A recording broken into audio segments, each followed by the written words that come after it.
Welcome back. This is the Just for Clicks podcast with Alyssa Whaley and my lovely husband, Forrest Whaley. Hi. Wow, that was weird. I got to do the intro. Yeah. I think you should do it from now on. Really? Yeah. Oh my gosh. That's a big responsibility. It's a good way to start the podcast. I like your voice. Thanks, Freedom. You're welcome. Yeah. And I like you. I like you too. Yeah. You better like me.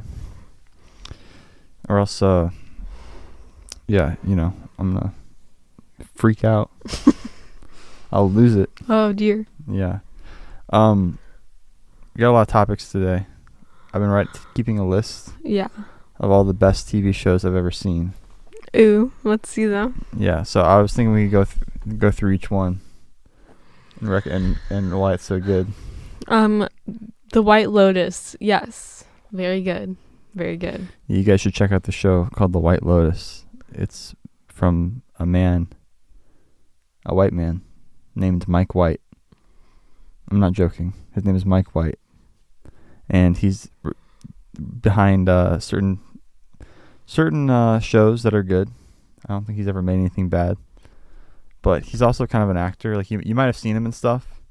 He's kind of like peevish looking. Mm-hmm. He's kind of like a character actor. You might have seen him in some stuff, but he's actually a really good writer, director as well. And he's I'm gonna look him up. He's done a lot of good stuff. He wrote School of Rock. He wrote Nacho Libre. He wrote Orange County. I don't know if you guys have ever heard of that movie, but I remember that movie being good. I don't know when the last time I saw it was, but I remember that movie being good for some reason. And then he did that show Enlightened with Laura Dern, which was a funny show. It was good. All his shows, I feel like, have kind of like a message or something. They're kind of like comedies, but there's also like some messages there as well. No, exactly. Yeah, like Enlightened was a comedy, but it was like there's a message. Yeah, it was about a woman who works for like a pharmaceutical company, and then she has like a spiritual journey or something. Well, and then she's like crazy. I like it's all Enlightened. Evil and wrong.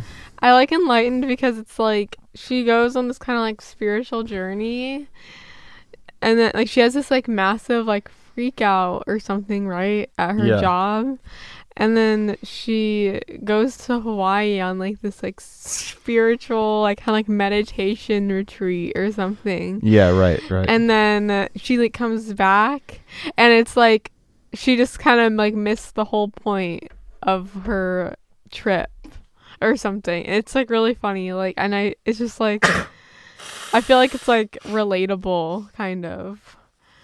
Yeah. Like, yeah, it's good. And then so yeah, he did The White Lotus, and The White Lotus was like just amazing. Yeah, I think that's his like best effort so far. He also wrote the Emoji Movie. Oh no. So I don't know what the hell that's all about. But I think it had like lots of writers. Oh my god, The White Lotus was so freaking funny. Yeah, it had like 4 different writers. The White Lotus takes place at like a hotel resort in Hawaii, right? And then like it's like a bunch of different people like coming to this resort for different reasons. Like there's a couple on their honeymoon.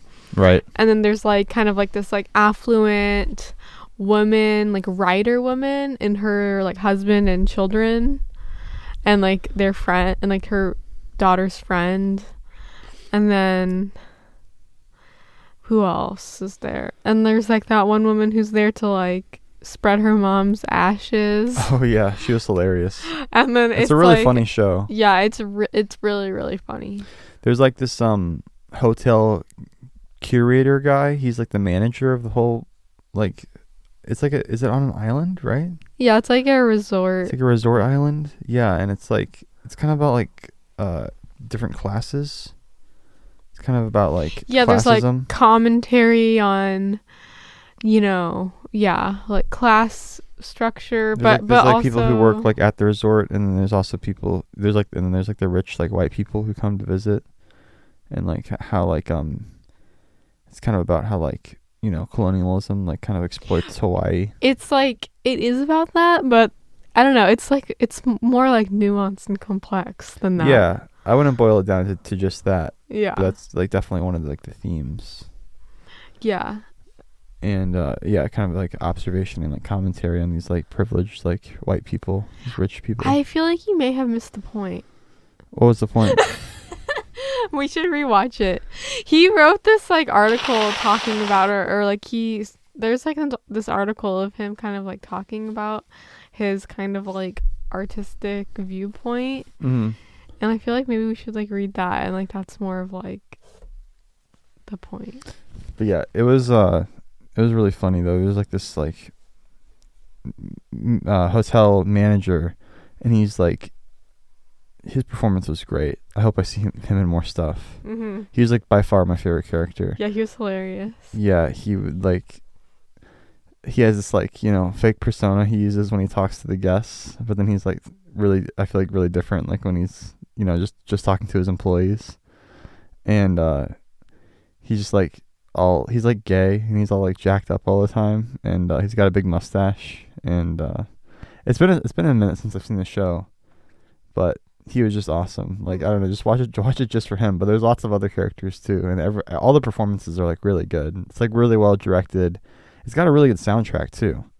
It's got this like really like unique, like kind of pondering, like goofy soundtrack that's kind of like ethereal and dreamlike. And the whole show just kind of feels like people caught up in their like egos.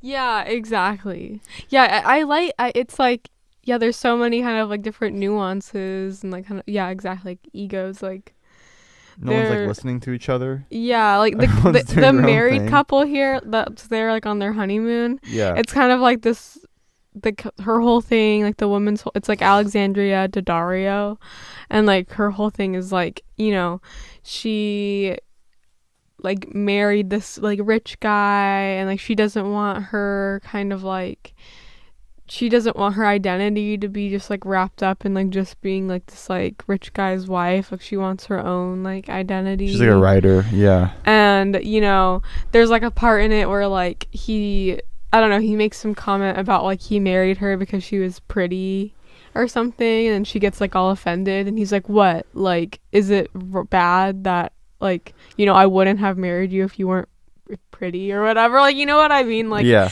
it's kind of like exploring all these things that like, you know, these kind of like silly like petty kind of like things, and or like problems that people might have like in like their like relationships. And then yeah, like the family, like the like kind of like the other woman, Connie Brighton's character. Yeah, that's like the mom from like the first season of American Horror Story. Yeah, like her husband, something happens with her and her husband where they're like, they have some drama. He's having some sort of like midlife crisis. He keeps thinking he has cancer. Like he thinks everything that's wrong with him is cancer. And yeah, I kind of want to rewatch the show because it's been a while. Yeah, and it's like a limited series. It's not like a, you know, it's not going to drag you on for multiple seasons. It's like, you know, kind of like a long movie. It's like an 8-hour movie basically. I think there's like 8 episodes or 10 episodes or something. But yeah, it's all these kind of like different stories, and they're all kind of like woven together by like this like hotel manager guy kind of who's like catering to all of them and all their like ridiculous like requests. And yeah, the thing that, and like, yeah, like another thing is like the friend who gets taken on the trip with like this like rich white family. Yeah, she starts like fucking like a native Hawaiian dude who like works at the resort. Right. And then he's kind of telling her like the plight of like his family, like being kind of like overrun by like white people, like rich white people who like want to move there. Yeah. And so she kind of, I mean, I don't want to spoil it, but like it's like that's kind of where Forrest is coming from, but like she kind of does something that's just like really crazy, like because she kind of feels like it's justified, like, you know what I mean, like even though it's like these specific people weren't like hurting. Her and like Sydney Sweeney are like best friends. Yeah. Sydney Sweeney's in the show, and yeah, she's their friendship is kind of like eroding. Like they're like, they used to be good childhood friends, but like they've kind of grown apart, and she's kind of grown resentful of Sydney Sweeney in a way. Yeah. Because she's more like, you know, has more like opportunity and more like, she's like, you know, wealthier and more affluent than she is. And she feels like her and her family are like bad people. And yeah, so she feels like justified in like stealing from them. Mm-hmm.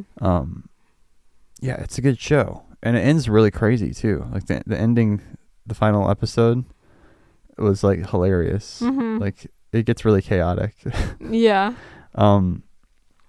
So yeah, I would definitely recommend that show. If I talk about it anymore, I might spoil it too much. I know. I feel like I already spoiled some. No, it's really like a fun like show. Like yeah, you should watch it. Yeah, definitely. I mean, I don't think we said anything that was too spoilery, but yeah, it's dope. I'm looking forward to see what Mike White does next, because he's like got a real creative like vision. He like wrote and directed this series, and yeah, like I said, his other series with Laura Dern was also good, but this was even better. So, I don't know if that many people heard about it, but you know, there's a lot of shows like that where like they come out, or you might have seen some advertising for it or some promotional material, but then you never like checked it out. But yeah, definitely watch that. The next show we want to talk about is The House of the Dragon, and that is a new show. It's literally only like is coming out currently. We only have like 5 episodes in, and it's like already made your list of the best TV shows. Oh yeah, I mean yeah. Maybe I should wait to put it on the list. No. It is like really good. I'm like really like anticipating every episode. I think I love it. Last episode, like our podcast episode. Yeah. I was like unsure about it or whatever. Yeah, you were like not into because it was too violent. Into some of the gore. But these last few episodes haven't really been violent, right? No, not really. No, like I guess I don't want to spoil this one too much either. But it's more front loaded with violence. You know, the first 5 episodes, and then like the last 2 haven't really. They've been more about the political, you know, or like personal drama and intrigue. Mm-hmm. Yeah. But it's really well written and constructed, and the set design, the costumes, the music, the visual effects, the acting. I mean, everything's top tier. Like everything's A+ effort all around. Like they got the best people on the show. Yeah. It's pretty incredible. I love seeing a show like this, which just like at the height of its power, like all these top filmmakers in the industry, like on display. It's the kind of show you want to see. It's a big budget, spectacular, and then they're doing really like debaucherous drama and just really like debaucherous. Yeah, just like savage as fuck like storytelling, mm-hmm. where it's just like it's just juicy. It's so juicy. Yeah. That's like the number one word I can use to describe it. It's just like just makes you like juicy. Feel bad like watching it. You're like you don't want to be like rooting for the people you're rooting for, and you don't want to be like rooting for the things that they're doing. Yeah. But you do anyway, because like it's, you know, your base animal nature, and it makes you like like question your own like morals. Like, why am I rooting for this? Why am I such a bad person? Yeah. You feel naughty watching it. You're just like, oh my god, dude. Yeah. Like they really went there. Yeah, that's exactly how I felt. Like, wow, they went there. Wow. Yeah, like. And you love to see the. I mean, you know, everything looks great, but you love to see the great performances from Matt Smith and like Paddy Constantine. I forgot is that his name? Yeah, it is. Yeah. That's like the king, right? Yeah. And his daughter Rhaenyra, her name's Millie Alcock or something like that. Uh-huh. I forgot what her name is. It's Millie something. I've never seen her in anything else, but she's really great. I guess this is her first like role ever. Yeah. Yeah, she's like new on the scene, but her best friend's also really good. She's younger than me. She's what, like 21, 22? No, she's 22, but her birthday's in April. Mine's in February. I can't believe there's like people like doing things like this who are like my age. I know, it trips me out. Like I've been watching, like, I've been rewatching the Batman on repeat for like all week. I knew at some point this was gonna happen. Like, I've seen it a few times, and then I was like, I know at some point I'm just gonna like watch it over and over again for like a week straight. And I've been doing that this week, and like, it's incredible. But it keeps hitting me like Bruce Wayne is like my age, like in this movie. Like, he's supposed to be like 28 or whatever, and it's like, this is the first time that I've been like the age of like that Batman is.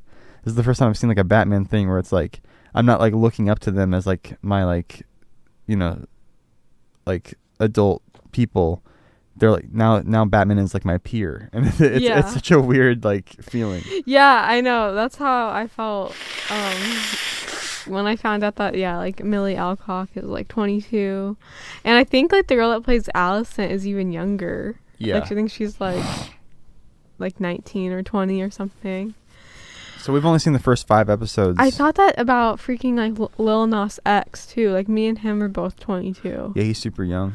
And I was like, I remember when I first found that out, I was like, holy freaking shit. Wow. I know, it's crazy. But yeah, I feel like I'm eager to see what the next episode's going to be, because the first 5 episodes take place kind of in a certain time period, and then the last 5 episodes take place 10 years after that. Mm-hmm. So they've recasted some of the actors, and we've yet to see where they take it. But it's like kind of like, it's just such good writing. You're just like on the edge of your seat, you know, with all the events that transpire, and you can tell it's just like a culturally impactful show. Like, I went to the mall and I overheard people like talking about it and stuff. Oh, really? Yeah. I almost want to like talk about freaking spoilers. Like, I feel like I don't know. I don't want to. If people haven't like, seen I it, just feel like people like already. I feel like what we're saying, like, people already know. Like, you know what I mean? Like, oh, it's like a really amazing show. Like, like it's like big budget. Like, well, it's like one of the most popular shows. We can find some other stuff to talk about. Maybe we'll do spoilers next week.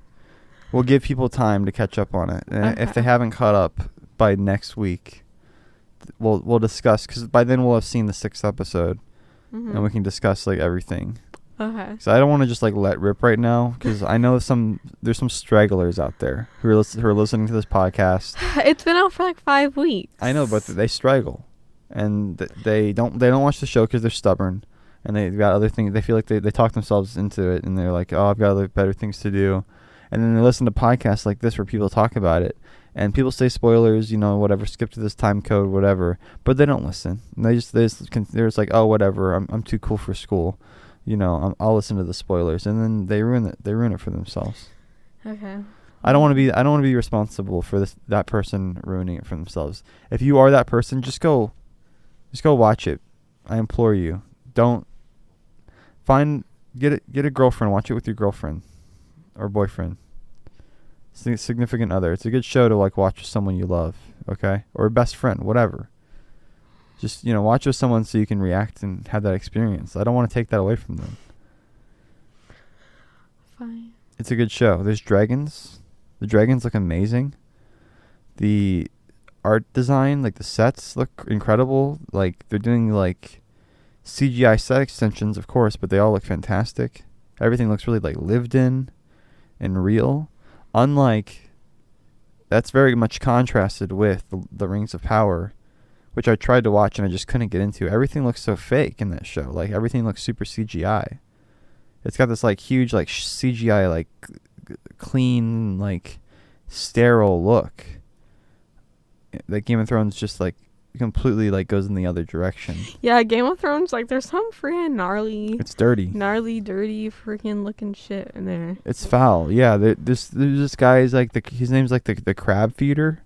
He nails motherfuckers to posts and like lets his crabs feast on them while they're alive. The Iron Throne is like literally it's giving the king like sores that like that's great. won't heal. I love it's like that. disgusting. He keeps like poking himself on it, and then like It's he like gets green. His Like, sores are getting infected and shit. Yeah, like it shows you like close-ups of like the throne, and like it's like there's green like shit growing on it.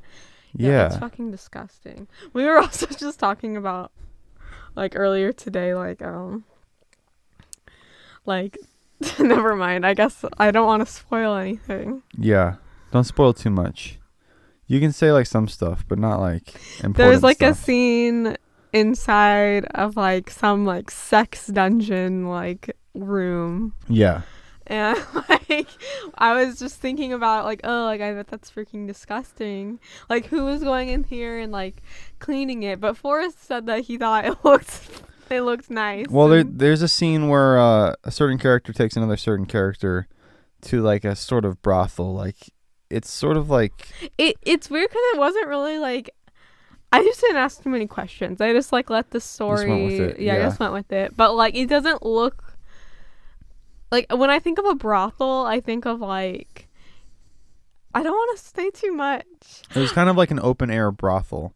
Yeah, they were like they were kind of like on the street, like in the market square, and they kind of like wandered into this like drapery filled like pleasure house. Yeah, like because just like when I think of a brothel or like, yeah, like something like that, I think of like, you know, you go there to have sex with people, like women who work there. Right. Like with prostitutes who work at this brothel. It wasn't like that. It was just like people were just all over the place. Like you could just walk in. Yeah, and just, people were like fucking left, right, and center. Everywhere there was some yeah, like some gay orgies, shit going on. like orgies happening. Yeah, it was like an open kind of like situation where you come in and you just start fucking. I don't know.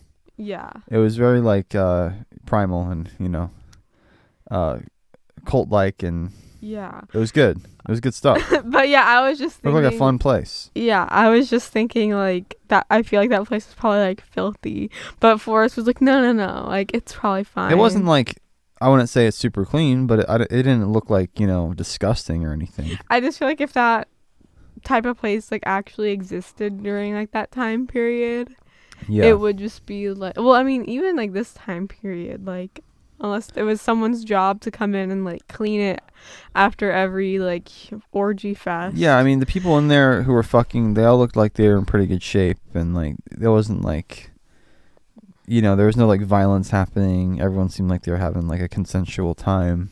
You know, it wasn't like, well, it wasn't trashy. You know, it wasn't like the super classiest thing ever. Obviously, it's just people like fucking in the middle of the street, basically.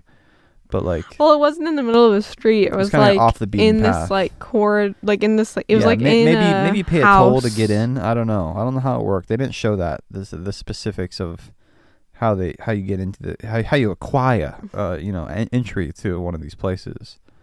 Yeah, like is it like kind of like closed off like to people? Like yeah, like because I just feel like if it was just like free and you could just walk in, it would just be like disgusting.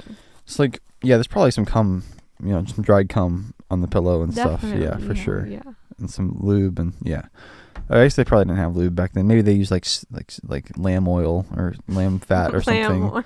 to like, yeah, something to get the wheels greased. But it's a good show. Are You we should watch convincing you to watch it yet? Yeah, like, no, I there's think like that's this... a ringing endorsement. No, yeah, definitely. Yeah, watch the show. God damn it, just do it. Like, just stop. watch it. Even if you have to like put do other shit while you're, you know, if you just want to throw it on in the background, like at least watch it. Just, you know, stop putting it off. Throw it on in the background. Yeah, I mean, pretty soon they're gonna, you know, their head's gonna be turning. They're gonna be enthralled. But, you know, sometimes that full on watching commitment scares people away. So I don't want people to feel like it's Ooh, I freaking want to talk about like, it's not like, I want to give my like takes and talk about things. It's really not that complicated of a show. Like, it's pretty simple. I feel like really well I feel done. like I have so much to say about this show.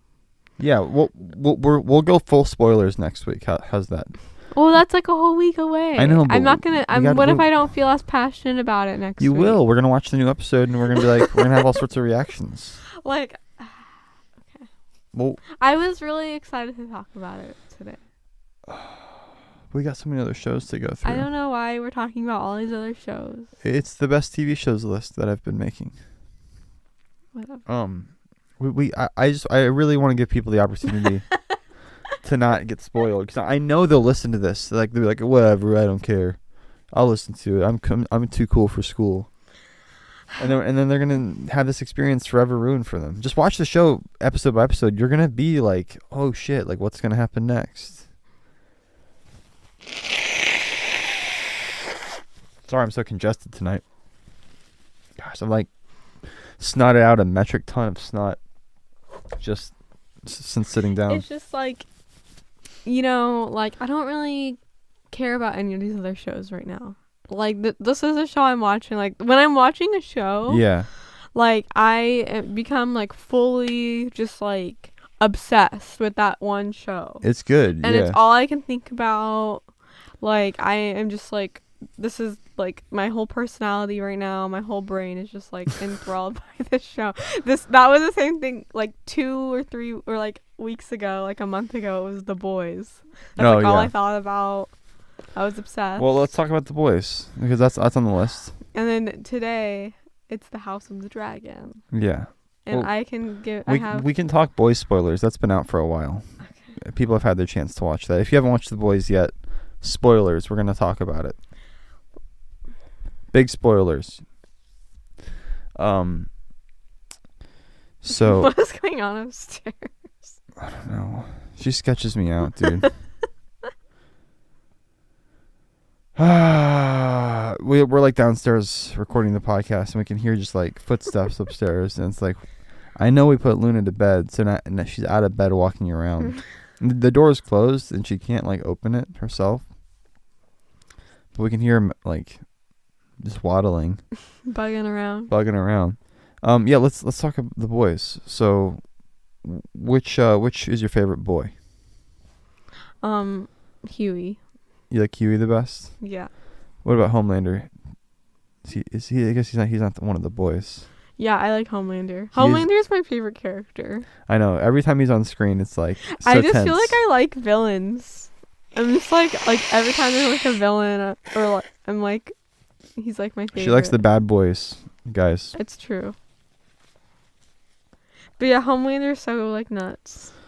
I know, he's awesome. He's freaking crazy. Yeah. It's cool because like you don't like know that he's nuts at first, but then you see how nuts. Yeah, pretty quickly. Like in the first episode, you think he's like cool or like not evil as fuck, and then by the end of the first episode, you're like, oh, he's like completely like evil. Yeah. And they leave it on that cliffhanger.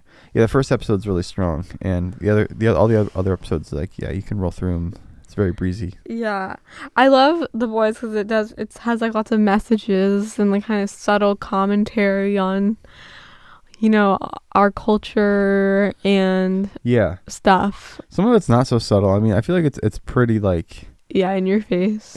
Kind of like. At first, I was like kind of turned off to it almost because it's like kind of so obvious.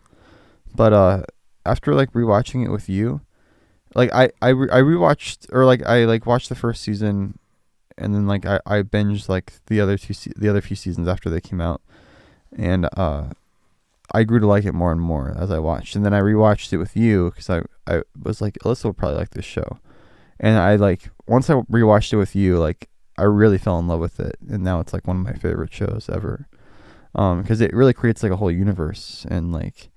Yeah, it has like a lot of like, just like general commentary on like the superhero genre, and like, what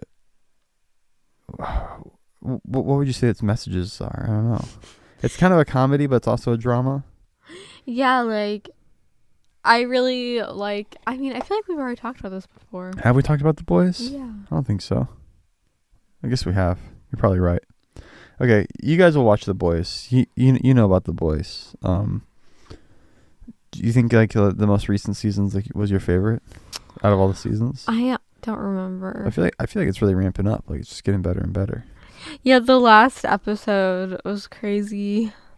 Like it ended on kind of like a cliffhanger. Like exactly what freaking Rebecca like didn't want is happening. If you guys don't know, like, you guys should watch and just watch it. Yeah. Do you want me to like explain what happened?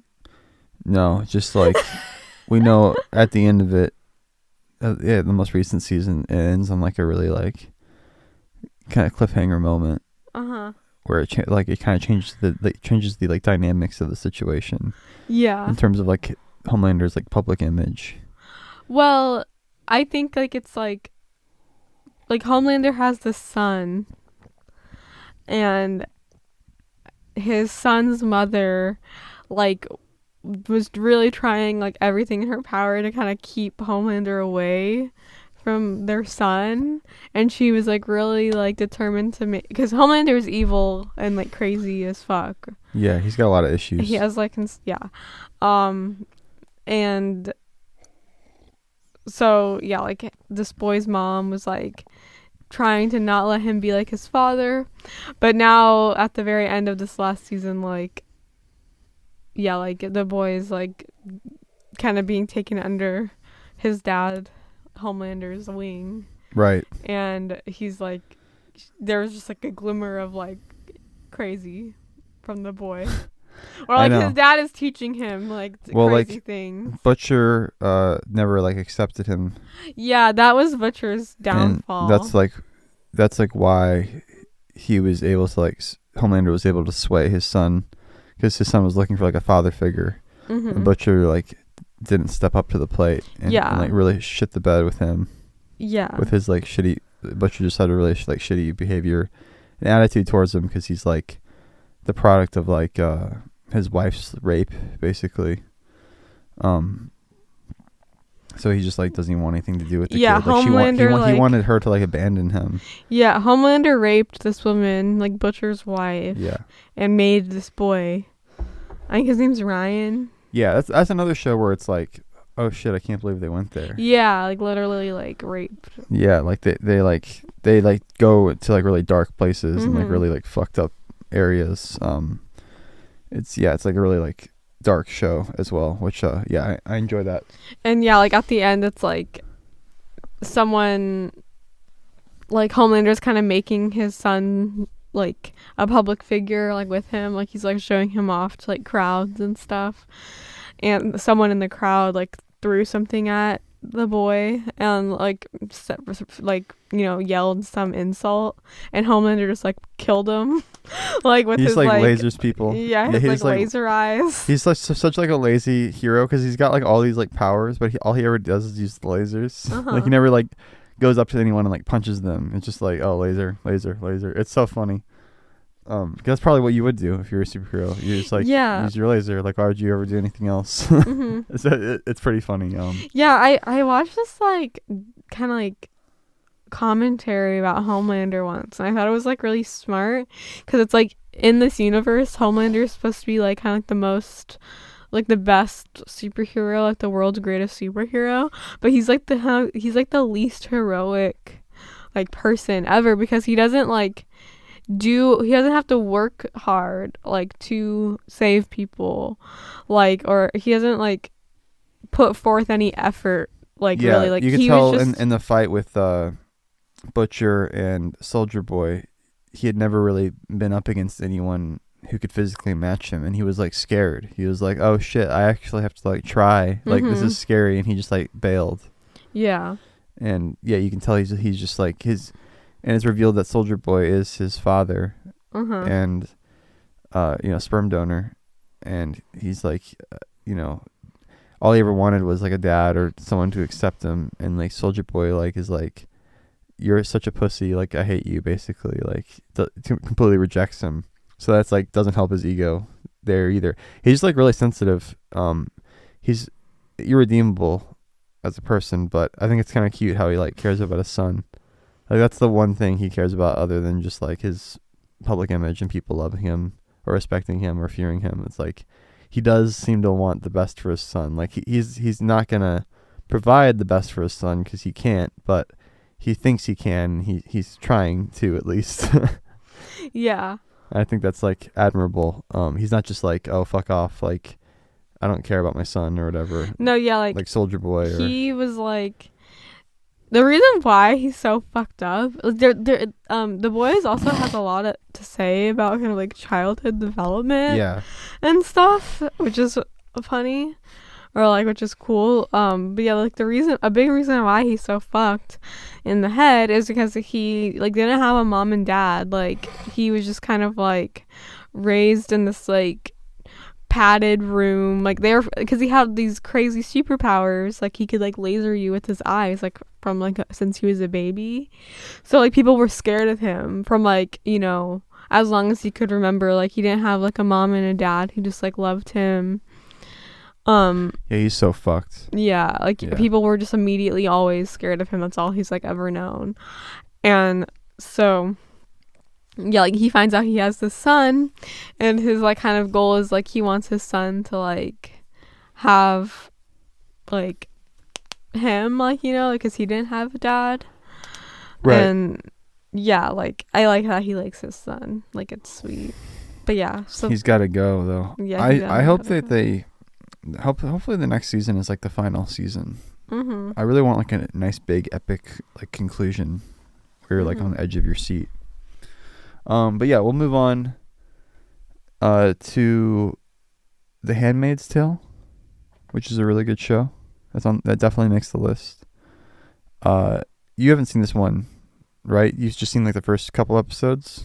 Yeah, and I know what you've told me about it, and yeah, we talked about this last. A list of the breakdown. We talked about this last episode. We talked about The Handmaid's Tale. We did? Yeah. I don't think so. Are you serious? Mm-hmm. What? Okay. Well, go watch The Handmaid's Tale. It's pretty depressing, but it's. Can you bring the mic down just a little bit lower, closer to your mouth? It's like down like this. Yeah, there you go. But it's pretty dour, but it starts to heat up, and the performances are excellent. The writing is good. The directing, it's crazy. This universe that they built with Gilead and stuff. It's like so awful. You know, it's very, very gloomy, but very emotional. Like I've cried like probably at this show more than any other TV show I've ever watched, because it's just so harrowing and brutal. And I'm a sensitive boy these days. Ever since having a family, I'm just like, her daughter got taken away from her. Yeah, Forrest would like always like come upstairs like crying, and he would like tell me what just happened on The Handmaid's Tale, and he would like have me watch like scenes.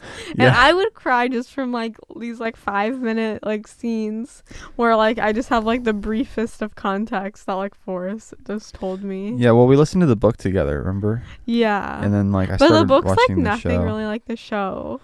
Like you don't really get that much from the book. The book's like the first season of the show, and then after that they just make it up as they go. So but yeah, no, they do a good job like continuing the story from where the book left off. But yeah, definitely recommend the book. You can listen to it on tape.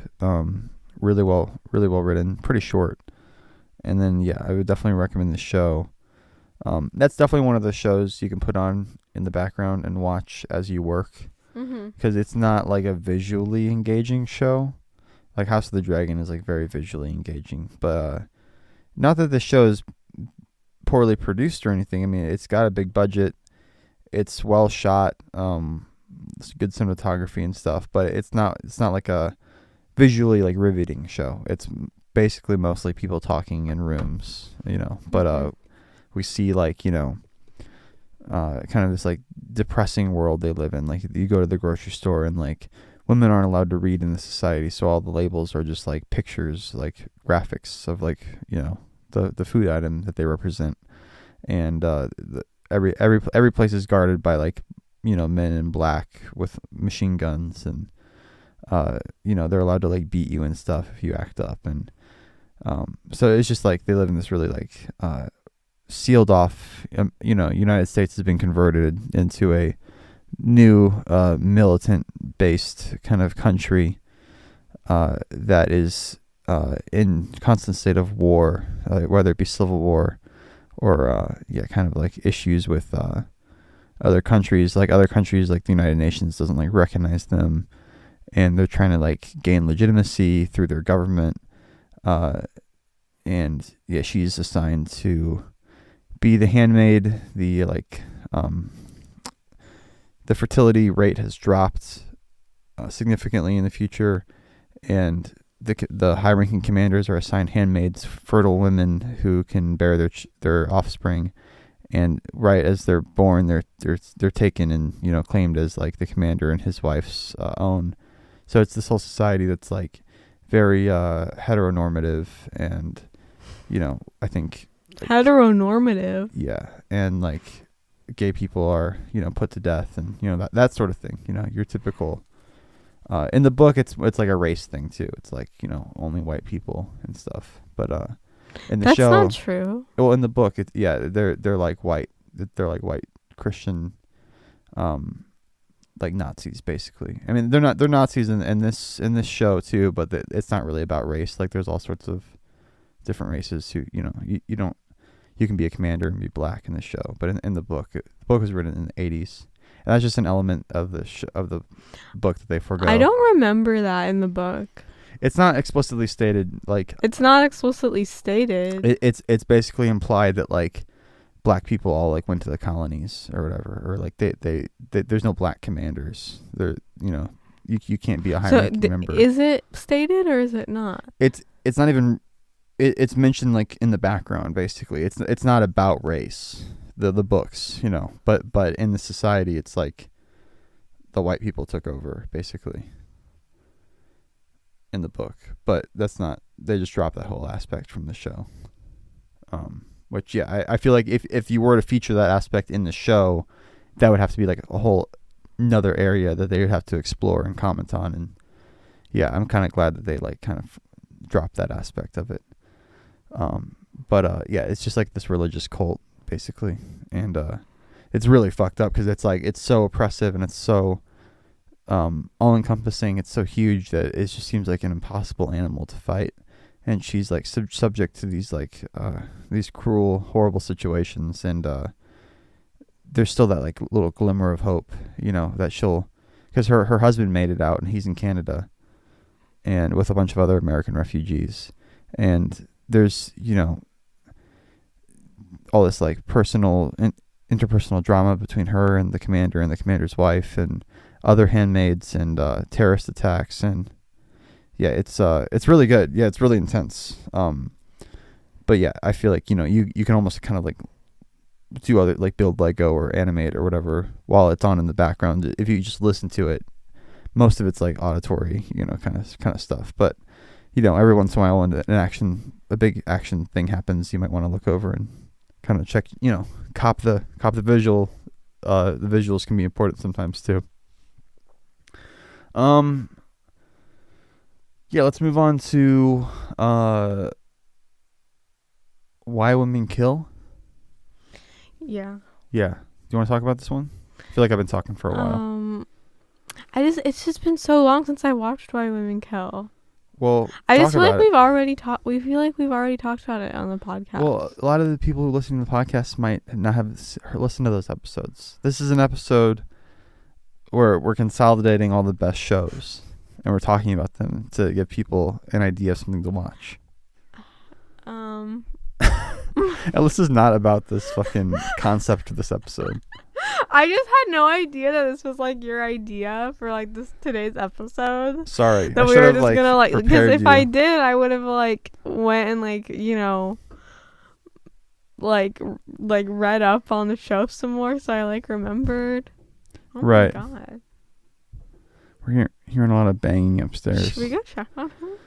No, she's fine. Good. Let's go check on her. Well, what do you mean? Check her. She's just in her room. That was just like a really loud bang. She's just like dropped to her knees and is probably like playing with her toys. She like does this. We'll like put her to bed and we'll close the door behind her. She's like locked in there, for her sleep. Mm-hmm. She's not really locked in there. She just doesn't know how to use like the door yet. But she'll like get up. We'll hear her get up and she'll like play with her toys and then she'll go back to bed. But yeah, Why Women Kill is a show that is really good. Mm-hmm. And it's also kind of one of these shows where it's like one season, you're done. Like the story finishes, it concludes by the end of the season. It's like, thank God. It's not going to go on ad nauseum forever. But it's about this one house, and it's occupied by 3 different couples over several decades.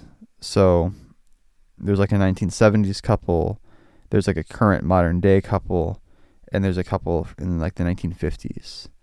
And we're cutting between all these different time periods, and this house is, you know, redecorated for each time period. It's been refinished, or it's and there's like, yeah, a lot of really interesting shots where they will connect the multiple timelines in like one shot, where it'll pan over and then it's like, oh, now we're in the 70s, and then it pans over and now we're... It's actually like the 50s, the 80s, and then like modern time. Okay, yeah, like the 80s, right? Yeah, of course, because yeah, Lucy Liu's in the 80s one, she's like the wife. Yeah. In the 80s one, each one there's like a couple, a man and a woman. Yeah, it's like a man and a woman. Alexandria Daddario's in Why Women Kill as well.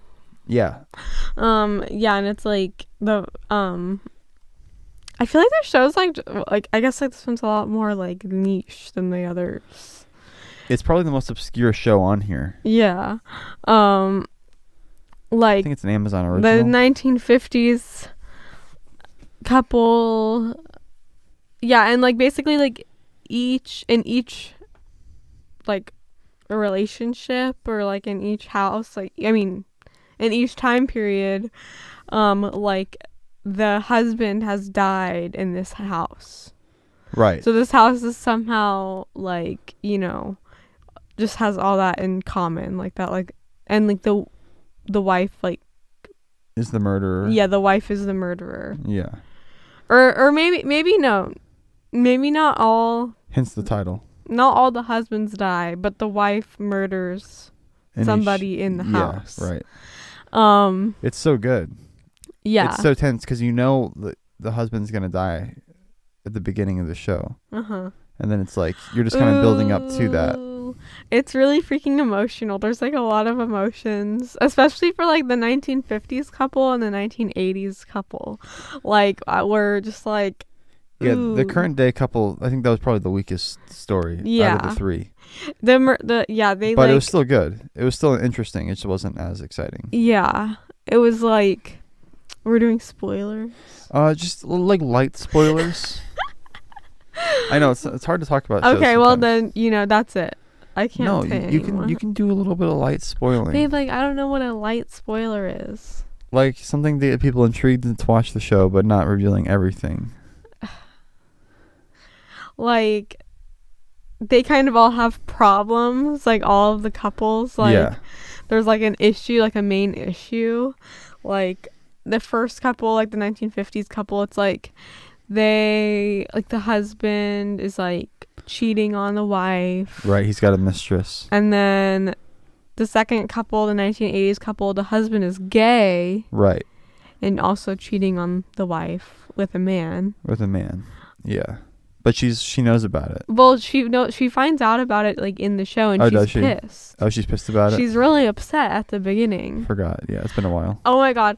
Just freaking watch it, you guys. I'm getting emotional just thinking about it. It's like another one of those shows where like it just has like such like hard hitting messages, like hard hitting like emotional impacts. Yeah. Like it like, and it's just so like well written. Like I just like love shows that kind of like love shows and movies that like they have like emotional things that kind of like come like full circle, like, you know what I mean, or like they write the emotional stuff in like such a way that it's like, yeah, just like I don't know how else to describe it. Like I feel like we were just watching the movie Onward, and I feel like Onward is like that, or like it just comes to like these emotional like moments, like really like in like this like really like beautiful kind of like unexpected way.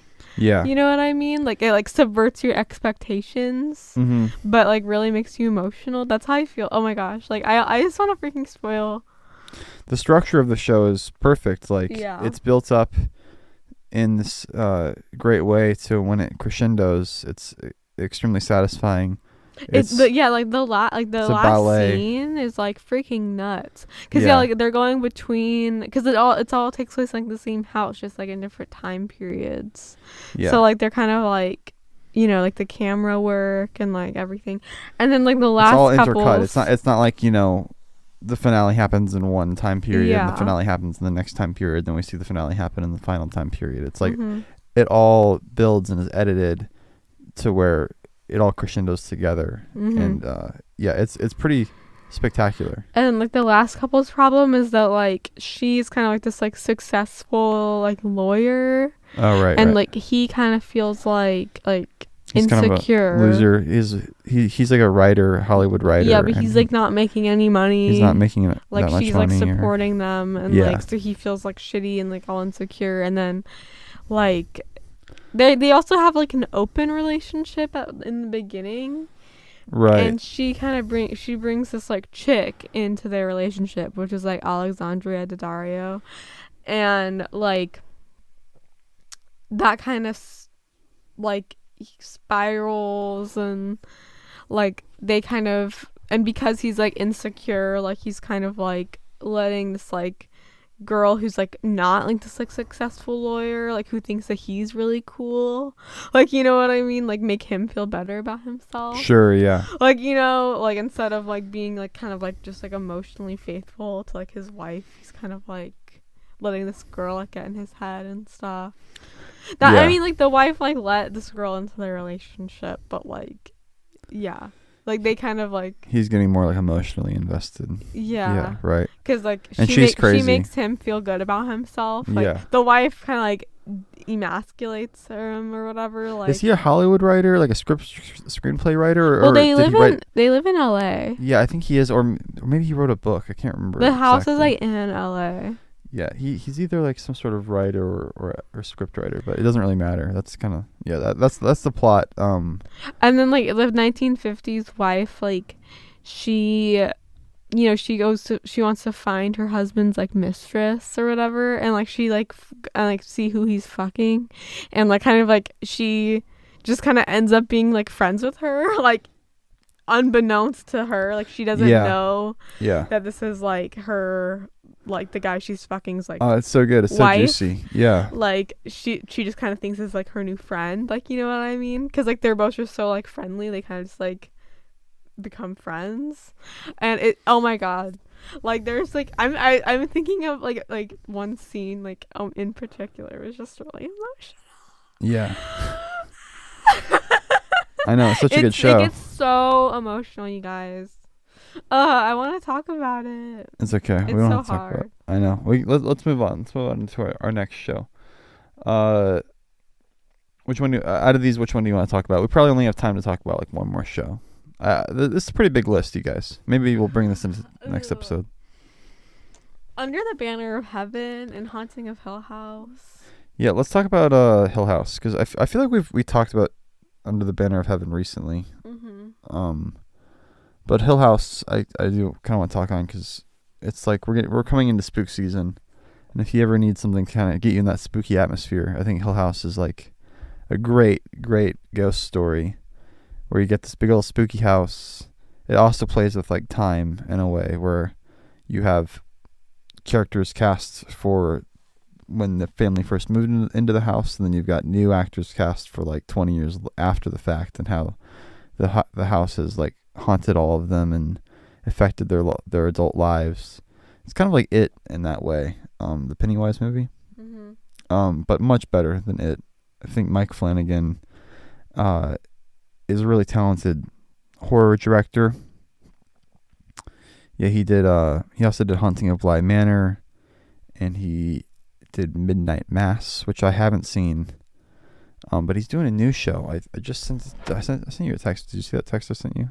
Mm-hmm. And he's always doing something. He's always got something new coming out. So respect, dude. Yes.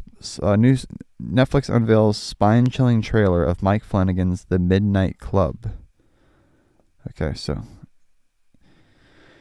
yeah, so he's really good at like kind of like ratcheting up that tension. I think he wrote and directed every episode of Hill House. So it's it's one of those like things where it's a um sealed off storyline. One season story has a beginning, middle, and end. It's really satisfying. There's emotional arcs and build up to each character, and it is a horror movie, and it's scary, and there's like tension and monsters and stuff, but it's not your typical kind of like horror movie slasher fodder, or it is emotional, and it's a drama first and foremost. It's about these characters dealing with grief and how they like overcome it or don't.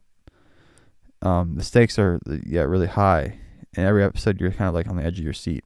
And it is one of those shows I think you should watch. You shouldn't just put it on in the background, because it is a very visual show, and there's a lot of like spooky moments that are just shown visually, with eerie soundscapes, and you kind of have to pay attention to like details, because there's a lot of playing around with like time and that sort of thing too. So you're almost watching like a dream or something you have to like decipher as you watch it.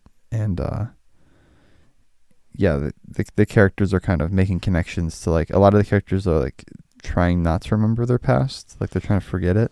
Yeah, like it's a family who, it's like a mom and dad and 5 children move into this house, the Hill House, and it's big right away. They are like, the parents, like the way that they make their living is that they kind of like will buy and then like renovate and then like flip like houses. Yeah.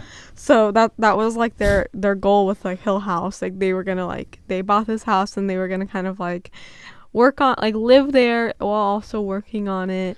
And how the house like fights back, dude. Like it's trying to fucking trap their souls. It's like an evil place. Yeah. And then like their kind of goal like that they would talk about was like, oh, like after this, like after we we get the money from this house, we're gonna go and we're gonna buy our like forever house, and like we're just gonna like live there, and we're gonna stop like moving around, and we're gonna just like settle roots, put our roots down or whatever. And then they have like, I think like a 12-year-old, I'm pretty sure like the kids like range between maybe like 12 and like 5. Like they have like the oldest boy and then a girl. What's the boy's name? Like Steve is like the oldest, right? Steve, I don't know. I forgot all their names, but like there's like it's been a while since I've seen it. 2 girls, like a boy, a girl, and then twins, a boy and a girl, twins. Right. And like don't they stand for like the like? Yeah. What do they stand for? Like they stand for like the 5 stages of like grief. Right. Like the oldest boy is like denial. Sure. And then he kind of like, it's cool because like like, so basically like they buy this house, and then all this like spooky like haunted stuff happens in this house while they live there while they're kids. Their mom actually dies like in the house, like after this like really spooky traumatic like situation that happened. And they kind of all, and then it kind of cuts between them being kids like living in this house and like having all these like spooky experiences, and then them as like adults like kind of like living with like the consequences of that. And then like they kind of all have like weird kind of like just like psychological things like going on with them because of like their past, like and like some of them are trying to forget what happened. Some of them were like, I think like the oldest boy, like he like ended up, because like their case was like famous, like they were like in the paper and like on the news and stuff after like what happened to them. And like the oldest boy ended up kind of capitalizing that and like writing a book series on it, but he doesn't really believe like anything like he doesn't truly believe that anything happened, like he that's like kind of like the front he tries to put on, like he's or just like anything paranormal. He's like, mom was just crazy and we were kids, and like dad like told us all this stuff that happened and like put it into our head that our house was haunted. But it's like, so they like hate their dad. Well, yeah, he Or- does. or he does. Yeah, they have like an estranged like relationship with him. Yeah, and like the youngest daughter is like acceptance or whatever, and like her kind of like her she actually dies like in the first episode, I think, right? That's kind of what brings the family back together. 'Cause Yeah. everyone's kind of gone their separate ways, Yeah. and they're trying to like put this behind them, and they don't really talk much with each other because they're all like totally traumatized from like what happened during that time. Right when their mom died. And yeah, like one of them is killed. The youngest daughter, she's killed herself at Hill House. So that brings them all back for the funeral, and they're kind of forced to like confront these things. Oh my god, that's it's so good. Like the scene like that. Oh, you guys should just watch it. It's really beautiful. Yeah. And yeah, like her, and then the one. It's chilling, beautiful. Yeah. Yeah, it's like, and then one of the siblings is actually like a psychologist, like a child psychologist. So she kind of like tries to kind of like circumvent dealing with her own shit by like trying to help other people deal with their shit. Yeah. Like, you know. And then one of the kids, like the youngest boy, he grows up and is just like a heroin addict, and he's like you know, addicted and stuff, and like he's just a kind of like a shitty person. Like he like is always like letting his siblings down, like stealing from his siblings, like, you know, like they're all trying to like help him, but like he's just like cannot get his shit together, like, you know, stuff like that. It's like, and then yeah, one of the siblings is like a funeral director. Yeah. So she kind of like deals with like her mother's death with like other people's death, like, I guess, you know. Yeah. It's like really cool. It's like interesting.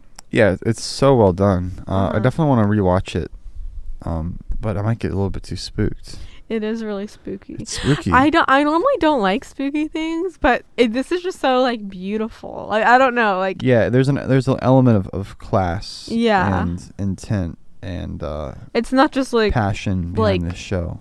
Like jump scares or yeah, like it's gross. It's not, you know, there's a time and place for those types of movies where it's just like a fun, scary jump scare movie with like a slasher killer, but this is not that. This is like more horror and more the gothic sense, the kind of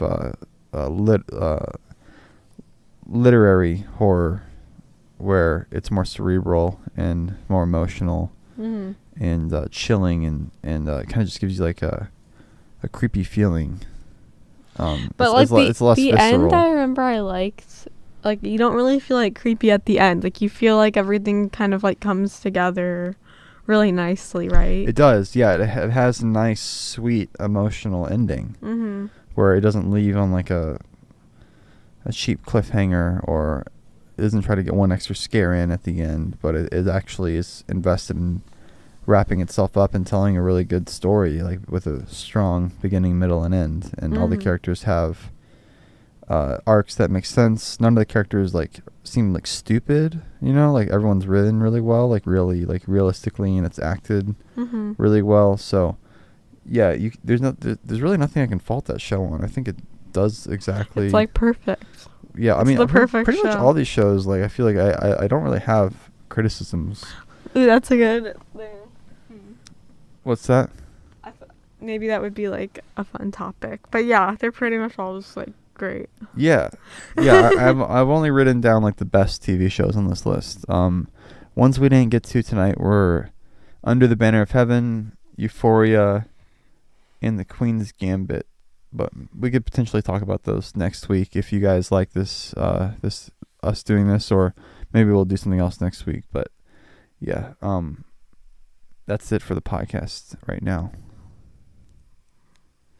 You want to say goodbye, babe? Goodbye. Yeah, enjoy those shows. Yeah, let us know. Go watch. I'm sure you haven't seen all of them, so go watch every single episode. Go watch every one of those shows in reverse right now. Yeah, start the last episode first, and then watch it to the first episode, just to fuck around.